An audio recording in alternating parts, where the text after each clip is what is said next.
Shubman Gill aggressive batting அரக்கன். கடந்த 10 இன்னிங்ஸா 1, 2, 10, 12 அடிச்சிட்டு இருந்த சுப்மன் கில் இன்னைக்கு 39 பால்ல 46 ரன் அடிச்சிட்டாரு. அது பயங்கர ஸ்ட்ரைக் ரேட்ல.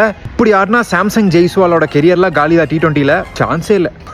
அபிஷேக் சர்மா வழக்கம் போல நல்ல அதிரடியா ஆரம்பிச்சாரு, டேக் ஆஃப் பண்ண முடியல. சிவம் துபே வச்சு இன்னைக்கு ஒரு எக்ஸ்பெரிமெண்ட் பண்ணாங்க.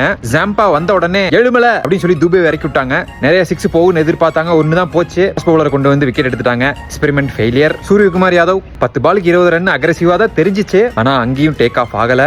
திலக் வர்மா மற்றும் ஜிதேஷ் சர்மா வந்தார், அவுட் ஆனார், சென்றார், ரிப்பீட். கடைசியில வாசி வந்து கொஞ்சம் ரன் அடிச்சாரு. அக்சர் பட்டேலோட ஃபயர் ஒர்க் ஒரு 167 ஒரு டீசென்டான டார்கெட் வந்துச்சு. டீம் இந்தியாவுடைய பவுலிங்கை பொறுத்த வரைக்கும் ஃபுல் பாசிட்டிவ் தான். எல்லாருக்குமே விக்கெட். அர்ஷதீப் அண்ட் பும்ரா டுவோ தேவைப்படும் போதெல்லாம் விக்கெட் ஸ்ட்ரைக் பண்ணிருக்காங்க. மிடில் ஓவர்ல அக்சர் அண்ட் வருண் செம்மையா போட்டாங்க. ரெகுலர் இன்டர்வல்ஸ்ல பிரேக் த்ரூ இருந்துட்டே இருந்துச்சு. அக்சர் தான் இன்னைக்கு என்னோட மேன் ஆஃப் த மேட்ச். நம்ம ஆல்ரவுண்டிங் பெர்ஃபார்மன்ஸ். எனக்கு ரொம்ப பிடிச்ச விக்கெட் அருண் சக்கரவர்த்தி மேக்ஸ்வெல் எடுத்தது. இப்பதான் ஹெட் டு ஹெட் போட்டு காட்டுறாங்க. ஒரு பால் தான் இருக்கு, அருண் போட்டாலே மேக்ஸ்வெல் அவுட்னு சொல்லிட்டு இருக்காங்க. அந்த ஒரு பால் விக்கெட். சிவம் துபே கையில பால் கொடுத்தாலே விக்கெட் தான் போல.